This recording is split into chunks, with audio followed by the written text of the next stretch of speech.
क्या होता है अंतिम सांस के बाद? क्या आत्मा शून्य में विलीन हो जाती है, या फिर वो उन द्वारों को पार करती है जिन्हें मनुष्य की समझ से परे है? नमस्ते आत्मिक यात्री। आज हम बात करेंगे जीवन के सबसे गहरे रहस्य, मृत्यु के बाद की यात्रा के बारे में। ये कोई डरावनी कहानी नहीं, बल्कि तिब्बती बौद्ध धर्म की वो अद्भुत शिक्षा है जो हमें बताती है कि मृत्यु अंत नहीं, एक परिवर्तन है। क्या है ये गूढ़ ज्ञान? तिब्बत की पहाड़ियों में छिपे इस ज्ञान को बारदो थोदोल कहा जाता है, जिसे पश्चिम में तिब्बती बुक ऑफ द डेड के नाम से जाना जाता है। लेकिन ये कोई डरावनी किताब नहीं, बल्कि एक आध्यात्मिक जीपीएस है जो मृत्यु के बाद की यात्रा में आत्मा का मार्गदर्शन करता है। इसके रचयिता थे गुरु पद्मसंभव 8वीं सदी में। भारत में जन्मे इस महान योगी ने तिब्बत में बौद्ध धर्म की नींव रखी। उन्हें गुरु रिनपोचे, अमूल्य गुरु कहा जाता था। कहानी ये है कि तिब्बत के राजा ने उन्हें बुलाया क्योंकि वहां के लोग प्रेत आत्माओं और स्थानीय देवताओं से डरते थे। पद्मसंभव ने अपने योग बल से इन शक्तियों को वश में किया और उन्हें बौद्ध धर्म का हिस्सा बना दिया। मृत्यु है एक अवसर। तिब्बती मान्यता के अनुसार मृत्यु के बाद आत्मा 3 अवस्थाओं बारदो से गुजरती है। 1 चिकाई बारदो, मृत्यु का क्षण। 2 चौन्यद बारदो, दिव्य और भयानक दृश्यों का सामना। सिद्धपा बारदो, अगला जन्म। पहला चरण चिकाई बारदो, जब शरीर छूटता है तब आत्मा एक अद्भुत प्रकाश देखती है। ये कोई साधारण रोशनी नहीं, बल्कि ब्रह्मांड की चेतना है। जो लोग जीवन में ध्यान और साधना करते हैं वे इस प्रकाश को पहचानकर मोक्ष पा सकते हैं, लेकिन जो डर जाते हैं वे अगले चरण में चले जाते हैं। क्यों डरते हैं लोग? हमारा मन अज्ञात से भयभीत होता है। जैसे कोई व्यक्ति अंधेरे कमरे में अचानक चमकती लाइट से घबरा जाए, वैसे ही ये दिव्य प्रकाश अप्रस्तुत मन को भ्रमित कर देता है। यही से शुरू होती है आत्मा की परीक्षा। भाग 2 चोनियद बारदो, जहां दिखते हैं मन के राज। हम जैसा सोचते हैं वैसा बन जाते हैं। ये वाक्य सच हो उठता है मृत्यु के बाद के इस चरण में।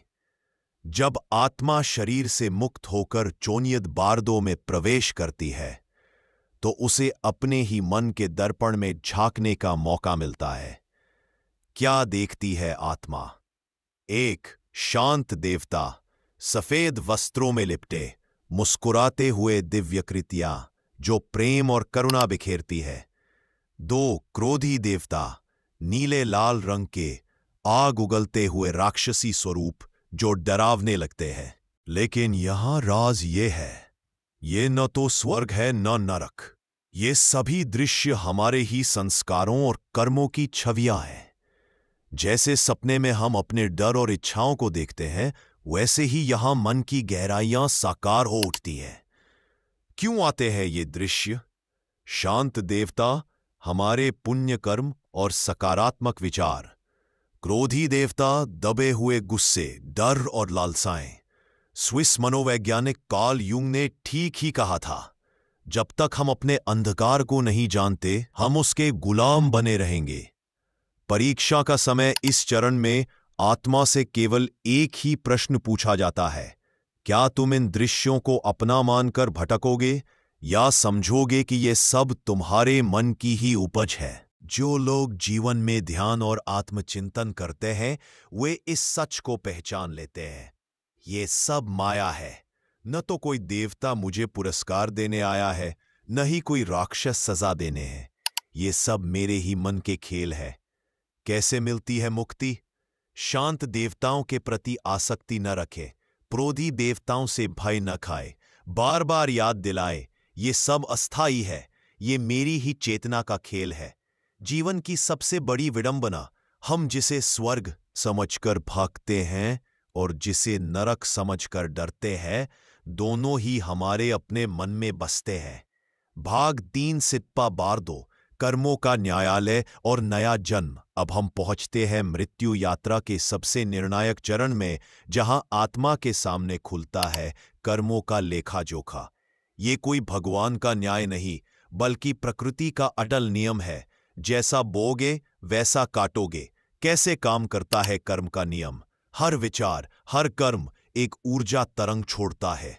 ये तरंगें बन जाती हैं अदृश्य आकर्षण बल। मृत्यु के बाद यही बल खींचता है आत्मा को उसके अगले जन्म की ओर। 3 प्रमुख शक्तियां जो तय करती है पुनर्जन्म। 1 तृष्णा, लालसा, मुझे फिर से जीना है।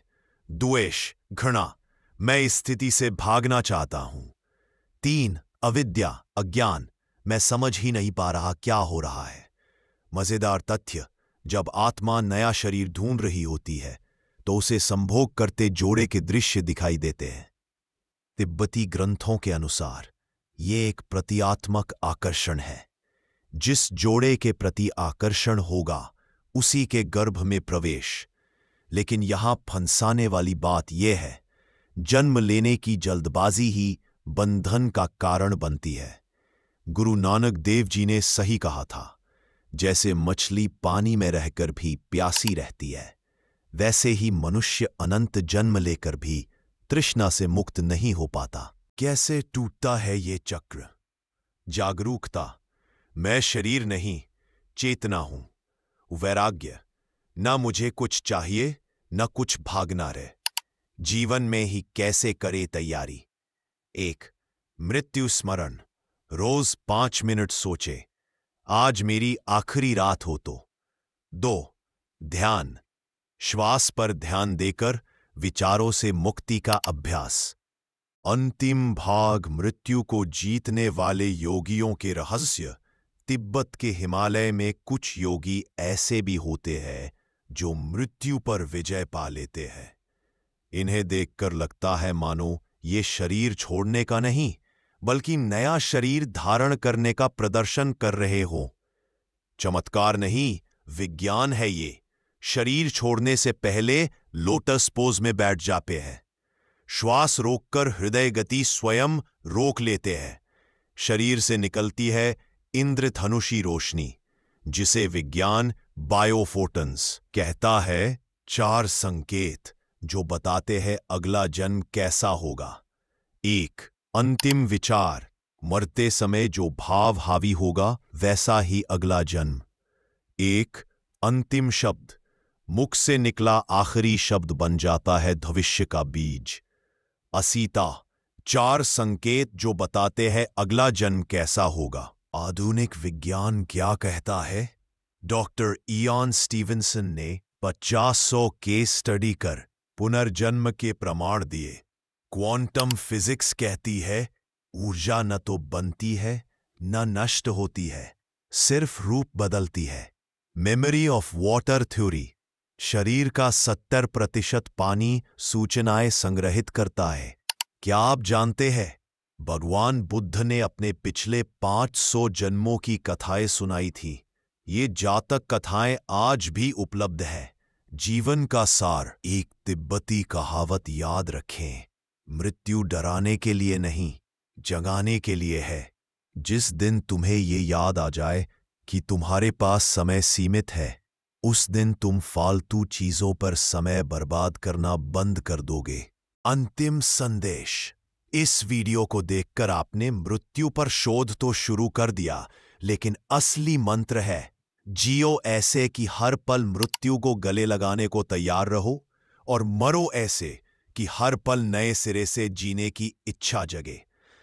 एक्शन स्टेप्स, इस वीडियो को शेयर करें उन्हें जिन्हें मृत्यु का डर सताता है। कमेंट में लिखें, मैं आज से जीवन को पूरी तरह जीऊंगा। बेल आइकन दबाएं ताकि ऐसे गहन ज्ञान से जुड़े रहें। धन्यवाद। आपके साथ यह आध्यात्मिक यात्रा करके हमें प्रसन्नता हुई।